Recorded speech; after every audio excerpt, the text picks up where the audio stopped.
No começo dos anos 2000, quando o sol rachava o chão seco do Vale do Jaguaribe e a poeira vermelha subia atrás das motos nas estradas de barro, a pequena Jaguaretama ainda carregava aquele jeito antigo de cidade do sertão. As portas das casas ficavam abertas até tarde. Os homens sentavam nas calçadas depois da novena.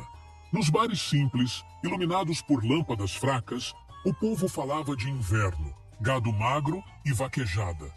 Mas havia um assunto que começou a mudar o clima da cidade.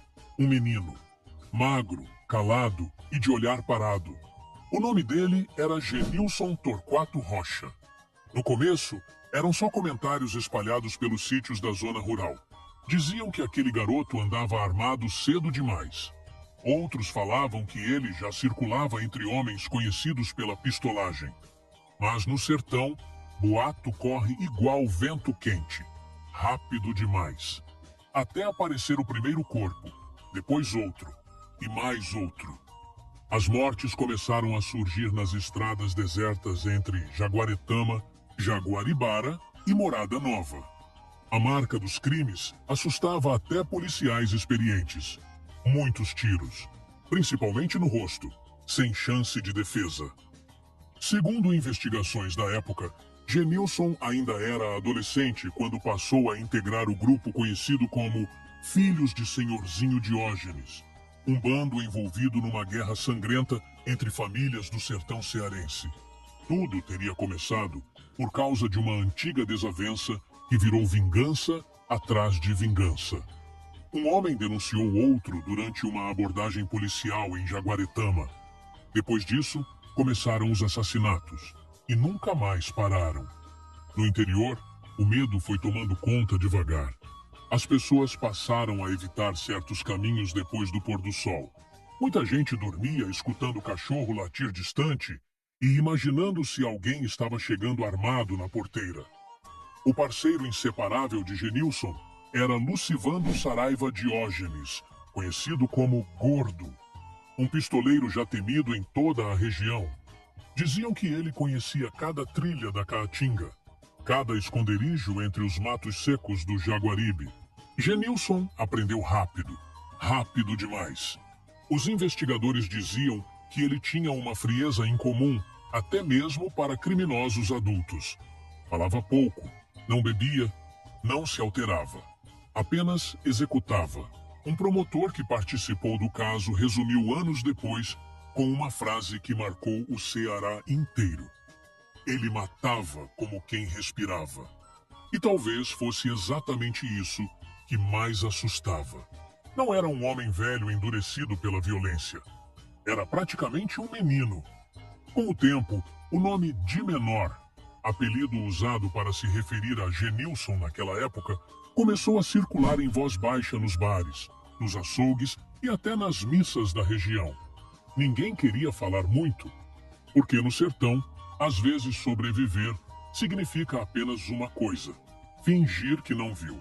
As investigações apontam que algumas vítimas morreram apenas por estarem ligadas às famílias rivais. Outras porque ousaram denunciar os grupos armados. Houve casos de pessoas mortas por engano, e o mais cruel era a ausência de remorso. Segundo relatos do Ministério Público, depois da morte de um idoso executado por engano, Genilson simplesmente teria dito que a vítima estava no lugar errado e na hora errada. Enquanto o medo crescia em Jaguaretama, a polícia montava uma força-tarefa silenciosa. Promotores, investigadores e policiais começaram a ligar os crimes uns aos outros. As peças finalmente começavam a se encaixar.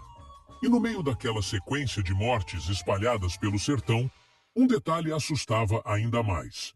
O garoto acusado de tantas execuções acabara de completar 18 anos. O ano era 2008.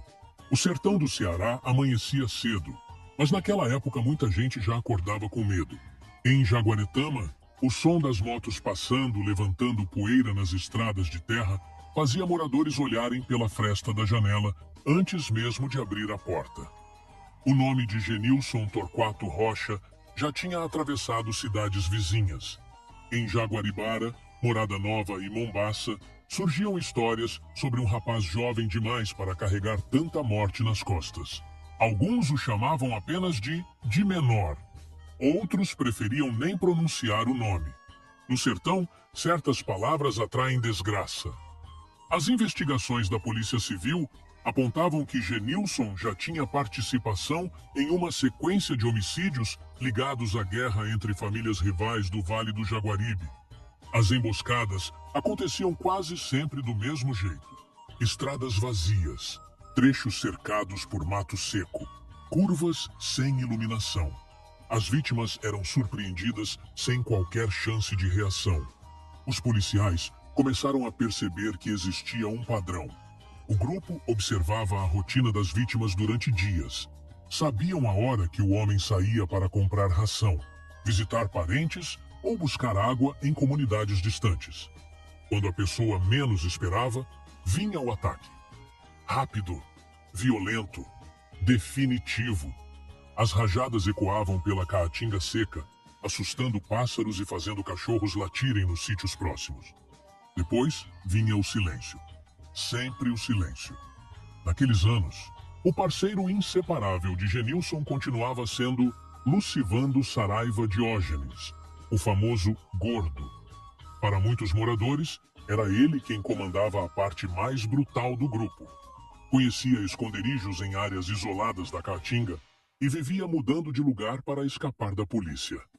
Diziam que o bando atravessava o sertão armado em motos pequenas, levantando poeira pelas estradas estreitas entre açudes secos, mandacaros e cercas de arame farpado. Enquanto isso, o medo crescia dentro das cidades. As testemunhas desapareciam. Algumas mudavam de endereço, outras simplesmente diziam que não tinham visto nada. Era a lei do silêncio tomando conta do interior. Mas mesmo escondido entre o medo da população, Genilson começou a ser monitorado pelas autoridades. Promotores e investigadores conseguiram autorização para interceptar ligações telefônicas do grupo. O problema era que Genilson quase não falava. Quando usava o telefone, dizia poucas palavras, frases curtas, conversas rápidas. Mesmo assim, os investigadores começaram a conectar os horários das ligações com os assassinatos registrados na região. A caçada apertava, até que veio a fuga. Segundo relatos da época, Genilson tentava escapar para São Paulo quando acabou localizado em Mombaça por agentes do Batalhão de Policiamento de Choque. A cena impressionou até os policiais. O pistoleiro, que aterrorizava cidades inteiras, estava usando apenas um short simples. Sem dinheiro, com fome, quase sem rumo.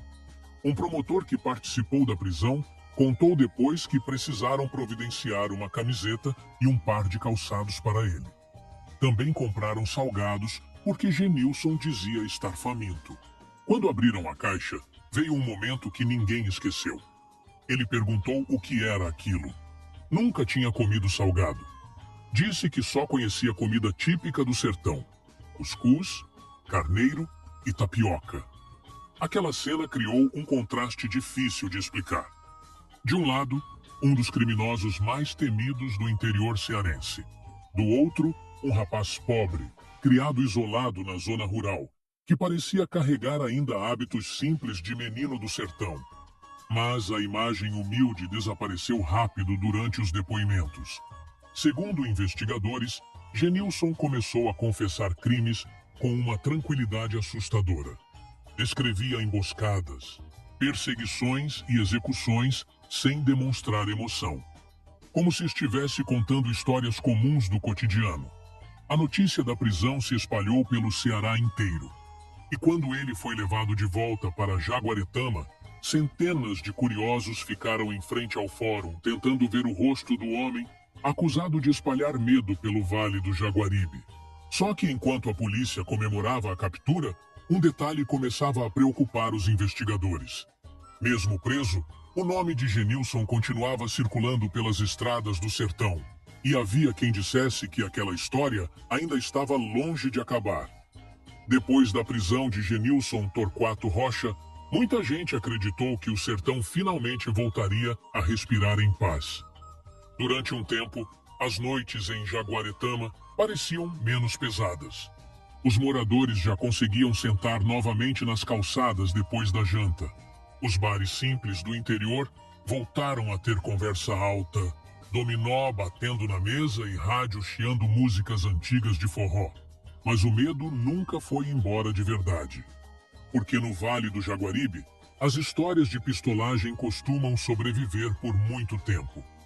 Mesmo atrás das grades, o nome de Genilson continuava circulando pelas estradas secas do interior cearense. Havia sempre alguém que dizia ter ouvido notícias dele dentro dos presídios. Outros juravam que antigos aliados ainda obedeciam suas ordens. A fama tinha virado sombra, e sombra no sertão acompanha até quem tenta esquecer. Enquanto isso, os processos judiciais se arrastavam lentamente. Segundo o Ministério Público, o medo dificultava tudo. Testemunhas desapareciam, mudavam de cidade ou simplesmente se recusavam a depor. Muitos moradores ainda evitavam até citar os nomes envolvidos naquela guerra sangrenta entre famílias. Era como se a região inteira tivesse aprendido a sobreviver no silêncio. Os anos passaram e a justiça não conseguia concluir os julgamentos. Em 2015, veio uma decisão que revoltou familiares das vítimas. As medidas socioeducativas referentes aos assassinatos atribuídos a Genilson, quando ainda era menor de idade, foram extintas. Na prática, as mortes cometidas durante a adolescência acabaram ficando sem punição efetiva. Entre as vítimas estavam homens conhecidos da região, trabalhadores rurais e até pessoas mortas por engano. Famílias inteiras carregavam luto, enquanto os processos seguiam presos em pilhas de papel nos fóruns do Ceará. E o tempo continuava passando. O parceiro de Genilson, Lucivando Saraiva Diógenes, o gordo, já não estava vivo. Ele morreu em confronto com a polícia militar numa área de mata entre Jaguaretama e Jaguaribara, ainda em 2008. Mas Genilson seguia sendo lembrado. Cada audiência atraía curiosos. Cada notícia reacendia memórias antigas. Até que veio outro choque. Mais de uma década depois da prisão, Genilson conseguiu um alvará de soltura por excesso de prazo processual. Decisão ligada ao Superior Tribunal de Justiça. A notícia caiu como bomba no interior. Para muitos moradores, era impossível entender como alguém acusado de tantos homicídios poderia voltar às ruas sem julgamento concluído. Promotores envolvidos no caso demonstraram indignação publicamente. Um deles declarou que, após mais de 10 anos, a justiça não tinha conseguido finalizar 2 processos contra alguém considerado extremamente perigoso. Só que havia algo ainda mais preocupante. As investigações apontavam que o antigo pistoleiro do sertão já não atuava apenas por vinganças familiares. Segundo denúncias do Ministério Público, Genilson teria se aproximado de facções criminosas e passado a disputar espaço no tráfico de drogas na região do Triângulo de Jaguaribara. Era como se a velha pistolagem do sertão tivesse encontrado um novo caminho dentro do crime organizado moderno. As denúncias afirmavam que ele queria eliminar concorrentes ligados à venda de cocaína e expandir domínio sobre áreas da região. O sertão mudava. As motos antigas deram lugar a carros usados pelas facções. Os revólveres começaram a dividir espaço com armas mais pesadas. Mas certas coisas permaneciam iguais. O medo, o silêncio e a sensação de que algumas histórias jamais terminam de verdade. Hoje, quando moradores antigos de Jaguaretama lembram daqueles anos, muitos ainda falam baixo. Alguns olham para os lados antes de comentar qualquer detalhe, porque o sertão tem memória. E nas estradas secas do Vale do Jaguaribe, ainda existem pessoas que se lembram perfeitamente do garoto magro que cresceu ouvindo histórias de vingança e acabou se tornando um dos nomes mais temidos da pistolagem cearense.